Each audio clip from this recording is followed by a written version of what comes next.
اللہ تعالیٰ نے قرآن پاک کی بہت ساری صورتوں میں وقوع قیامت کا ذکر فرمایا ہے۔ جس آدمی کا قیامت پر ایمان نہ ہو وہ آدمی مسلمان نہیں ہوتا۔ قیامت آئے گی، قیامت قائم ہوگی، حشر کا میدان لگے گا، گناہگار کو سزا، نیکوکار کو جزا ملے گی۔ یہ وہ تصور ہے جو انسان کی تربیت کرتا ہے، یہ وہ تصور ہے جو اسے زندگی میں چلنے کا طریقہ بتلاتا ہے، حلال حرام کے بیچ فرق کرنے کی اسے نصیحت کرتا ہے۔ اگر قیامت کا تصور زندگی سے نکل جائے تو پھر لوگ بالکل شترے بے مہار اور بے لگام ہو کے دنیا میں گھومیں گے۔ اس لیے قرآن مجید نے بڑی شرح و بسط کے ساتھ، بڑی وضاحت کے ساتھ، بڑی تفصیل کے ساتھ قیامت اور وقوع قیامت کا ذکر فرمایا۔ اور قرآن مجید کی متعدد آیات اور پوری صورتیں وہ بتلاتی ہیں کہ قیامت کا منظر بڑا سخت ہوگا، بڑا گمبھیر ہوگا، اور اس کے اندر انسان بڑا گھبرائے گا۔ قیامت کب آئے گی؟ قیامت کی تاریخ کیا ہے؟ اللہ اور اس کے رسول صلی اللہ تعالیٰ علیہ وسلم نے ہمیں دن بھی بتلایا ہے، تاریخ بھی بتلائی ہے، پر وہ آئے گی کب اس وقت کا تعین نہیں فرمایا، سن نہیں بتائی بس۔ اب بہت سارے بیوقوف دنیا میں پائے جاتے ہیں، اور ہمیں زیادہ تکلیف ہوتی بھی اسی بات کی ہے کہ لوگ امت کے اتحاد کے اندر بہت بڑا رخنہ ڈالتے ہیں۔ ہر اس موقع پر کہ جس موقع پر اتحاد کی بات کی جا سکتی ہے لوگ انتشار کی بات کرتے ہیں، یہاں بھی اس موقع پر بھی لوگوں نے یہ لکھا ہے کہ اگر حضور کو پتہ ہوتا کہ قیامت کب آئے گی تو حضور بتا نہ دیتے۔ اندازہ کریں۔ پھر لوگ کہتے ہیں کہ آپ اس آدمی سے بغل گیر ہوں، اس بندے سے آپ پیار بڑھائیں۔ میرے تو جو ابا جی کو ان پڑھ کہے میں تو اس سے پیار نہیں کرتا، تو جو مدینے والے رسول کے علم پر اعتراض کرے۔ ہاں یہ یاد رکھیں، ہزاروں قومیں وجود میں آئیں دہر میں خشک و تر کے رشتے سے، پر ہم نے بنیاد دوستی رکھی یاد خیر البشر کے رشتے سے۔ ہم اس کے غلام ہیں جو حضور کا غلام ہے، لیکن اسے ہر مقام پر نبی پاک میں نقص نظر آئے تو پھر دشمن احمد پہ شدت کیجئے، ملحدوں سے کیا مروت کیجئے، اور شرک ٹھہرے جس میں تعظیم حبیب اس برے مذہب پہ لعنت کیجئے۔ یہاں بھی لوگ دیکھیں کہ بات کیا چل رہی ہے قیامت کی، اور آپ کیا تفسیر بیان کر رہے ہیں کہ حضور کو پتہ ہی نہیں تھا۔ یہ انداز آپ نے اختیار کیا ہے۔ قیامت کی علامتیں نبی پاک نے ہمیں بتا دیں، فرمایا کہ جب یہ معاملہ ہو جائے تو سمجھ لو پھر قیامت آنے لگی، سمجھ لو پھر قیامت۔ دیکھیں نا، لوگ کہتے ہیں جی جب آپ کا جسم ٹوٹنے لگے، جب آپ کی طبیعت میں کمزوری آنے لگے، جب آپ محسوس کریں کہ میں ان بیلنس ہو رہا ہوں تو چیک اپ کرا لیں، شوگر تو نہیں ہو گئی۔ یہ اس کی علامتیں۔ جب آپ کے جسم میں تپش بڑھ گئی، آپ کے معدے کا نظام ڈسٹرب ہو گیا، آپ کے ہاتھ پیر جلنے لگے، تو اب آپ نا ٹیسٹ کرائیں کہ آپ کو ہیپاٹائٹس تو نہیں ہو گیا۔ تو کسی بھی چیز کے آنے سے پہلے اس کی کچھ علامتیں ہوتی ہیں۔ تو ہمارے رسول پاک علیہ السلام نے ہمیں کچھ نشانیاں بتا دی قیامت کی، فرمایا ان نشانیوں پر غور کرو، جب یہ چیزیں آئیں پھر تمہیں انتظار کرنا ہے، پھر قیامت آئے گی، پھر تارے جھڑیں گے، چاند ٹوٹے گا، زلزلہ آئے گا۔ قرآن مجید نے کہا سورہ ابراہیم کے اندر کہ یوم تبدل الارض غیر الارض، فرمایا جس دن یہ زمین کسی اور زمین سے بدل دی جائے گی۔ یہ جو تمہارے پاس زمین ہے یہ زمین نہیں رہے گی، والسماوات، اور آسمان بھی بدل دیے جائیں گے۔ اس کو آسان نہ سمجھیں۔ آپ زمین پہ پیر رکھیں اور آپ کو شاید شیشہ ہی لگا ہو، اگر آپ کو اندازہ ہو نا کہ یہ پانی ہے تو آپ کا پیر جمتا نہیں، آپ گھبرا جاتے ہیں کہ یہ وہ والی زمین نہیں جس پر میں چلنے کا عادی ہوں۔ یہ کوئی آسان بات نہیں۔ آپ اپنا ملک چھوڑ کے کسی اور ملک جائیں تو آپ بڑے پریشان ہوتے ہیں، کہتے ہیں میں پردیسی ہوں، اور انشاءاللہ پردیسی کوئی بھی نہ تھی وے ککھ جنا تو پارے تاڑی مار اڑانا باہو اسی تے اگے ہی اڈن ہارے۔ بڑا مشکل مرحلہ ہے پردیس، حالانکہ زمین وہی ہے، لیکن آپ کی مٹی بدل گئی تو آپ پریشان ہو گئے۔ تو رب فرماتے ہیں اس دن کا بھی خیال کر جس دن میں زمین ہی بدل دوں گا۔ تو زمین پہ پیر رکھے گا پر یہ وہ والی زمین نہیں ہوگی، والسماوات، اور آسمان بھی بدل دوں گا۔ وبرزوا للہ الواحد القہار، اور فرمایا سب لوگ اس دن اس اللہ کے سامنے کھڑے کیے جائیں گے جو وحدہ لا شریک بھی ہے اور سب پر غلبہ رکھنے والا بھی۔ اس دن سب اس کے سامنے کھڑے ہوں گے۔ میرے نبی کریم صلی اللہ تعالیٰ علیہ وسلم، نبی پاک علیہ السلام نے دو قسم کی نشانیاں بیان کی۔ ایک علامات کبریٰ ہیں، بڑی بڑی نشانیاں، جیسے دجال آئے گا، یاجوج ماجوج نکلیں گے، حضرت عیسیٰ علیہ السلام آئیں گے، امام مہدی علیہ السلام تشریف لائیں گے۔ تو یہ بڑی نشانیاں، لیکن اس سے پہلے چھوٹی نشانیاں بھی حضور نے بیان فرمائی، اور فرمایا یہ تو مجموعی طور پر ہوگا نا، ساری دنیا کے لیے دجال آئے گا، یہ تو مجموعی طور پر ہوگا نا کہ ساری دنیا کے لیے امام مہدی آئیں گے، جناب عیسیٰ آئیں گے، یہ تو مجموعی ہے۔ لیکن تم انفرادی طور پر بھی اپنے دائیں بائیں دیکھو کہ یہ جو چھوٹی نشانیاں یہ تمہارے اندر تو نہیں پیدا ہو گئیں۔ بخاری مسلم میں حدیث ہے، حضرت سیدنا عمر فاروق رضی اللہ تعالیٰ عنہ حدیث کے راوی ہیں۔ تو نبی پاک صلی اللہ تعالیٰ علیہ وسلم سے کسی نے پوچھا کہ حضور قیامت کے بارے میں کچھ بتائیں، تو نبی پاک صلی اللہ علیہ وسلم نے فرمایا جب لونڈی اپنے مالک کو جنے، جب ماں اپنا آقا پیدا کرے، تو سمجھ لو قیامت آنے والی ہے. پھر قریب آ گئی ہے. ماں جب اپنا آقا پیدا کرے، مانا کیا کہ جب بچے اتنے نافرمان ہو جائیں کہ ماں پہ حکم چلائے، اولاد ماں کو حکم سنائے، حکم اماں زیادہ باتیں نہ کیا کر، اماں تو بھی تھوڑا صبر کر، حوصلہ کر. جب بچے ماں باپ کو باتیں سنائیں، حکم چلائیں، چونکہ بیٹا کماتا ہے تو وہ اپنے ابا جی کو کہتا ہے کہ ابا جی اب آپ ٹھہرے، آپ کو نہیں پتا، اب میرے ہاتھ میں سارا کچھ ہے. فرمایا جس دن تم یہ دیکھو کہ لونڈی نے آقا جنا ہے، ماں نے بیٹا نہیں پیدا کیا، اپنا سردار پیدا کر بیٹھی ہے، تو پھر تم اس دن یہ نہ کہنا بے سکونی ہو گئی، بدامنی ہو گئی، بلکہ اس دن سمجھ لینا کہ قیامت آنے لگی. بچے مسلط کریں، آپ یقین کریں بچے مسلط کرتے ہیں، بچے منوا لیتے ہیں اپنا آپ، بڑے نادان ہیں، اپنی جان پہ ظلم کرتے ہیں.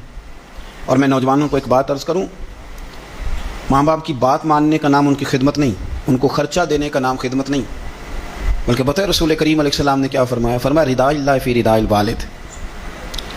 تو سمجھ جا کہ تیرا والد راضی کس بات میں ہوتا ہے. اگر تو اس بات کو پا گیا، تو اس کی رضا کو اگر پا گیا، تو پھر تیرا اللہ بھی راضی ہو گیا. تو یہ غور کر کے والد گرامی راضی کس بات، ان کی رضا، ماں کی رضا کی. یار دو یار بچوں سے چھوڑے جاتے ابے کے کہنے پر، دو دوست نہیں چھوڑے جاتے، والا ابا کہتے ہیں ان کے ساتھ نہ بیٹھا کر، کہتے ابا جی یہ تو اچھے بنے. اس کی رضا کو پا جا، اس کی طبیعت کو پرکھ، تو محسوس کر کے یہ راضی کس بات میں ہوتے ہیں. تو ماں باپ کی رضا میں راضی ہو جا، تیرا رب بھی تجھ سے راضی ہو جائے. تو حضور نے فرمایا جب تم دیکھو نا، جب تم دیکھو کہ لونڈی نے آقا جنا ہے، تو پھر تم قیامت کا انتظار کرو. اور میرے رسول پاک علیہ السلام نے دوسری علامت بیان کی، یہ بخاری مسلم میں بھی ہے، مشکات کتاب الایمان میں بھی ہے. حضور صلی اللہ علیہ وسلم فرمانے لگے جب تم دیکھو کہ ننگے پاؤں، ننگے بدن والے محتاج لوگ، بکریاں چرانے والے، ننگے بدن والے، ننگے پیروں والے، یعنی جن کے پاس پہننے کو کپڑا نہیں تھا، پہننے کو جوتا نہیں تھا، بکریاں چرا کے گزارا کرتے تھے، وہ جب محلات پر فخر کرنے لگے، جو بڑی بڑی کوٹھیوں میں رہنے لگے، تو پھر سمجھ لو قیامت آ گئی ہے. رکشہ چلانے والے کا بیٹا جب وزیر بنے اور اسے پوچھا جائے کہ کروڑوں روپیہ کہاں سے آیا، تو وہ کہو میرے تو پرائز بانڈ ہی بڑے نکلے ہیں، میں جو بھی خریدتا تھا نکل آتا تھا، جو بھی خریدتا تھا نکل آتا تھا. جب خربوں پتی آدمی سے پوچھا جائے کہ اتنا پیسہ کدھر سے ہے، تو کہ بھینسیں رکھی تھی، وہ بھینسوں سے پرافٹ ہوا ہے. ہم اللہ کے فضل پر معاذ اللہ کسی قسم کا کلام نہیں کرتے، لیکن میرے رسول پاک علیہ السلام نے فرمایا کل تک جس کے پاس جوتا نہیں تھا، پہننے کو کپڑا نہیں تھا، جب وہ محلات پر فخر کرنے لگے اور یہ بتانا اس کے لیے مشکل ہو جائے کہ میری کروڑوں اربوں کی جائیداد کہاں سے آئی، قوم کو لوٹ کر جب لوگ بڑے بڑے محلات پر فخر کریں، تو حضور نے فرمایا پھر یہ نہ سمجھنا ہماری معیشت خراب ہو گئی، یا پھر انتظار کرنا پھر قیامت آئے گی، پھر تم نے قیامت کا انتظار کرنا ہے، قیامت آئے. حدیث سنیے نبی کریم صلی اللہ تعالی علیہ وسلم، یہ آپ نے علامتیں محسوس کرنی ہیں. یہ بخاری مسلم کی حدیث ہے. ایک شخص نے نبی پاک صلی اللہ تعالی علیہ وسلم سے پوچھا کہ یا رسول اللہ صلی اللہ علیہ وسلم مجھے قیامت کے بارے میں کچھ بتائیں. حضرت ابو ہریرہ رضی اللہ تعالیٰ عنہ فرماتے ہیں کہ حضور پہلے ہی قیامت کے بارے میں گفتگو کر رہے تھے. اس نے پوچھا کہ یا رسول اللہ قیامت آخر آئے گی کب؟ اللہ کے حبیب علیہ السلام نے اس کو بھی بتایا، ایک تیسری علامت بیان کی. حضور فرمانے لگے جب امانت کو ضائع کیا جائے تو قیامت آ جائے گی. اب ذرا وضاحت دیکھیے میرے نبی کریم کی، جب امانت کو ضائع کیا جائے گا تو قیامت آ جائے گی، قیامت آئے گی. تو اس نے فوراً عرض کی حضور امانت کب ضائع کی جائے گی، حضور امانت کب ضائع کی جائے گی؟ تو نبی پاک صلی اللہ علیہ وسلم نے فرمایا جب امانت نااہل کے سپرد کر دی جائے، جب کرسی پہ وہ بندہ بٹھا دیا جائے جو اس کا اہل نہیں ہے تو قیامت آئے گی. جب کرسی پر نااہل آدمی بیٹھتا ہے، نااہل، تو پھر میرے نبی پاک نے فرمایا پھر قیامت آتی ہے. آپ اس کو چھوٹا نہ سمجھیں، ہمیں تو بس اتنا پتا ہے کہ بندہ میری برادری کا تو میں نے ووٹ دینا ہے، ہمیں تو اتنا پتا ہے کہ بندہ میری پارٹی کا تو میں نے ووٹ دینا ہے. نااہلوں کے سپرد کر دیا سارا کچھ، جنہیں خبر ہی نہیں تھی، اس قابل ہی نہیں تھے. حضرت ابو ذر غفاری رضی اللہ تعالیٰ عنہ وہ خوبصورت صحابی ہیں کہ جن کے تقوی کی گواہی حضرت عثمان غنی جیسے لوگ دیا کرتے تھے کہ یہ نیک اور پرہیزگار بندہ ہے. اتنے شاندار حضرت ابو ذر غفاری، اتنے بڑے آدمی. انہوں نے عرض کیا یا رسول اللہ صلی اللہ علیہ وسلم فلانے صوبے کا گورنر ٹھیک نہیں، تو آپ اس طرح کریں مجھے گورنر بنا دیں اس صوبے کا.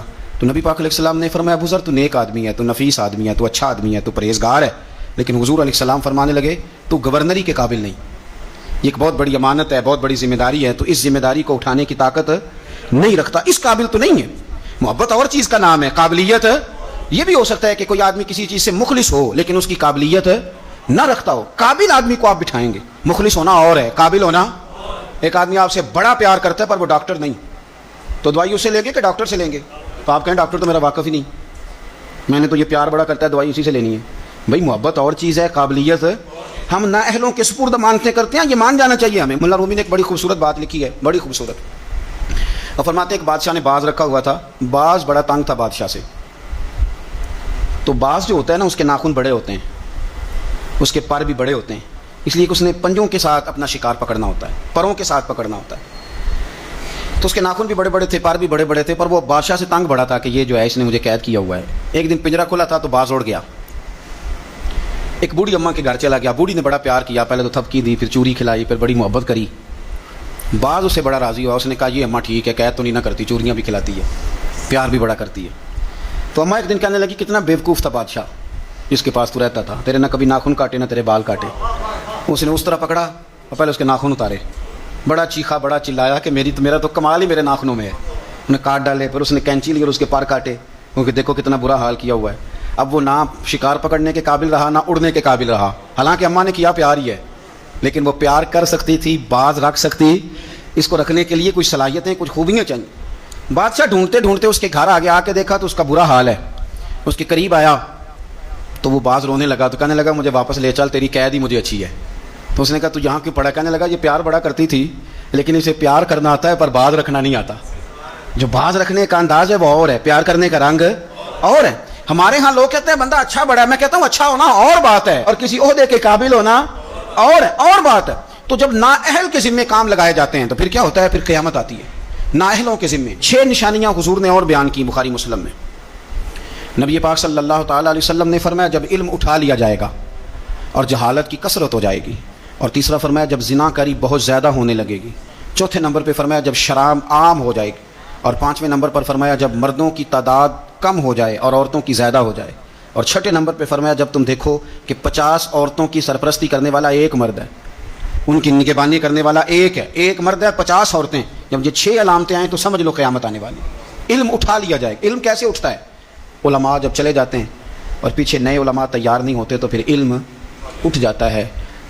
بہت سارے ضلعوں کے ضلع ایسے ہیں جہاں عالم نہیں ملتا، سکھا آدمی نہیں ملتا، ضلعوں کے ضلع۔ ہمیں شوق ہی نہیں کہ ہمارا بچہ عالم بنے، ہمارا مزاج ہی نہیں، اور علم کی بات ہم سنتے بھی نہیں، نہ ان لوگوں کے قریب بیٹھنا، ان سے کچھ لینا ہمارا مزاج ہوتا ہے جو علم کے معاملے میں رسوخ رکھتے ہیں، ہمارا مزاج نہیں۔ علم اٹھتا جا رہا ہے۔ آپ یقین کریں کہ فتویٰ لینے کے لیے سکھا آدمی نہیں ملتا، اور ہم اپنے بچوں کو اس فیلڈ میں لانے کو تیار نہیں۔ میرے حضور نے فرمایا جب زنا بڑھنے لگے، کیسے کہوں کہ عالمی اعداد و شمار کہتے ہیں پاکستان میں زنا تیزی سے سستا ہوتا جا رہا ہے، زنا کرنا آسان ہو رہا ہے، شرابیں فخر کے طور پر پی جاتی ہیں۔ وہ کہتے ہیں جی یہ چودھریوں کی شادی ہے، وڈیروں کی شادی ہے، اس پہ شراب نہ آئے تو شادی کیسے آگے بڑھے گی؟ یاد رکھیں ہمارے صوفیاء کہتے ہیں، بزرگ کہتے ہیں کہ شراب پیشاب سے بھی زیادہ پلید چیز کا نام، اس سے بھی زیادہ پلید ہے یہ۔ تو اپنے تصورات کو سمجھیں۔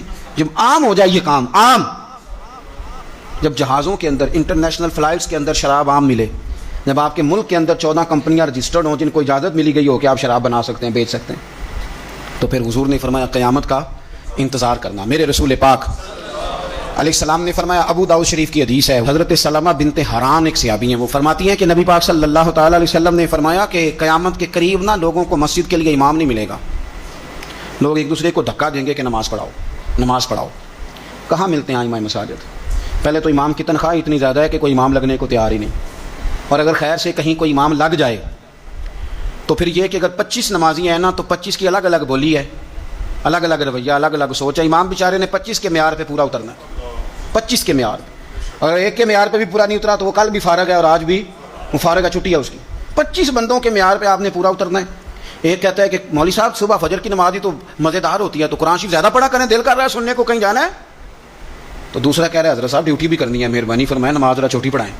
اب اگر اس کی مانے گا تو یہ ناراض ہو جائے گا، اگر اس کی مانے گا تو وہ ناراض ہو جائے گا۔ اور امام صاحب پہ حکم بڑی پابندی سے لوگوں کا چلتا ہے، بڑی میرے سے آ کے مسئلے پوچھتے ہیں، کہتے ہیں جی وہ ہمارا جو امام ہے نا جی وہ گھٹنے نہیں صحیح لگاتا۔ میں نے کہا جب تک میں دیکھ نہیں لیتا اس کے گھٹنے صحیح لگتے ہیں کہ نہیں، میں نے فتویٰ شتویٰ کوئی نہیں دینا، پہلے دیکھ لو۔ حالت خستہ ہوتی جا رہی، مساجد کے اندر ڈیوٹیاں کرنے والے لوگوں کی تعداد تیزی سے کم، اور میں بڑی معذرت کے ساتھ عرض کروں گا یہ مصلی رسول ہے، یہ مصلی پہ امام کھڑا ہوتا ہے، یہ مصلی ہے، اور جب امام یہ دیکھنے لگتا ہے نا کہ مجھے اس کے عوض ملتا کیا ہے، کتنے میں بک سکتا ہے میرا مصلی، تو پھر وہ امامت نہیں کرا سکتا، پھر اس کو چاہیے تھا وہ کاروبار کرتا۔ تیرے لیے اتنی تنخواہ بہت زیادہ ہے کہ تجھے مصطفیٰ کا مصلی نصیب ہو گیا، تیرے لیے یہ چھوٹا اعزاز ہے کہ تو وہاں کھڑا ہے جہاں مدینے والے رسول کھڑے ہوا کرتے تھے، اور تو تلاش کرتا پھرتا ہے کہ کہیں 2000 زیادہ ملے تو ادھر چلا جاؤں۔ تو یہ بھی قباحت ہے جس کی وجہ سے لوگوں کو آئمہ مساجد نصیب نہیں ہوں گے۔ یہ قیامت کی نشانی میرے رسول پاک صلی اللہ تعالی علیہ وسلم. دیکھیں حضور نے بیان فرمایا, قیامت کی نشانی حضور نے بیان.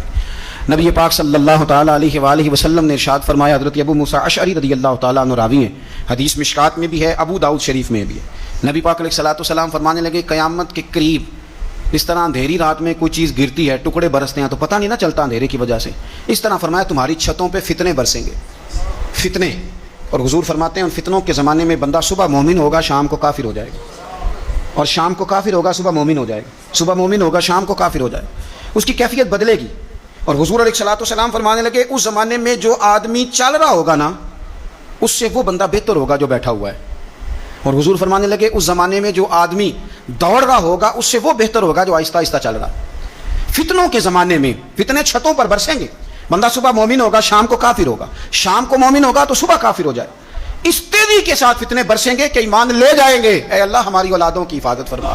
اللہ ہم کمزور ہیں, فتنوں کے زمانے میں ہمارے ایمان کو محفوظ فرما. اللہ ہمارے حال پہ رحم فرما. جو زیادہ جگہوں پہ جاتا ہے نا, دوڑ کے ادھر چلا گیا, دوڑ کے ادھر چلا گیا, اس کا ایمان زیادہ خطرے میں ہے. اور جو بیٹھا ہے ایک جگہ جم کے بیٹھا ہے, سکون سے بیٹھا ہے, آج بیماری نہیں لگ گئی, لوگ کہتے ہیں میں نے اس کی بھی تقریر سنی, پھر میں نے اس کی بھی سنی, پھر میں ادھر بھی گیا, الجھ گئے, ختم ہو گئی بات. جب تک وہ ایک جگہ جمے ہوئے تھے ان کا ایمان محفوظ تھا. یہ میں نہیں کہہ رہا, یہ مدینے والے رسول نے فرمایا ہے, یہ نبی کریم نے فرمایا ہے. اور جب تو ادھر بھی گیا, تو ادھر بھی گیا, تو نے اس کی بھی سنی, میں ناقدین کی بھی سنوں گا, میں اس کی بھی سنوں گا, تنقید کرنے والے کی بھی, اور ہم نہیں کسی کی بھی سنتے. ہمیں ڈاکٹر اقبال, علامہ اقبال نے مشورہ دیا تھا, یہ دور ہی نکتہ چی ہے, کہیں چھپ کے بیٹھ جا, اور جس دل میں تو مکی ہے وہیں چھپ کے بیٹھ جا. مگر چپ کر, دائیں بائیں جانے کی ضرورت نہیں. اور مرشد دے دروازے اتے محکم لائیے چوکاں, محکم کا معنی پکیاں. میاں صاحب کہتے ہیں مرشد دے دروازے اتے محکم لائیے چوکاں, امی نویں نویں نہ یار بنائیے وانگ کمینے لوکاں. یہ تو کبھی ادھر نکل جاتا ہے, کبھی ادھر نکل جاتا ہے, تیرا ٹھکانے کوئی نہیں. تجھے تیرے رسول کریم نے فرمایا ہے اگر بچنا ہے تو کہیں جم کے بیٹھ جا. ہاں اگر بچنا ہے تو کہیں جم کے بیٹھ جا, جم کے بیٹھ جا. پھر دیکھ تیرے لیے میاں صاحب کہا کرتے تھے, میاں صاحب فرمایا کرتے تھے, در مرشد دا چھوڑی نہ ہی. یہ میں کسی پیر کے لیے یا اپنے لیے نہیں پڑھ رہا, یہ آپ سمجھ لیں مرشد کامل کے لیے پڑھ رہا ہوں. وہ کہتے تھے در مرشد دا چھوڑی نہ ہی, نہیں تے ہو جاویں گا روگی, تے جیڑی بکری اجڑوں وچھڑی وہ بگیاڑاں جوگی.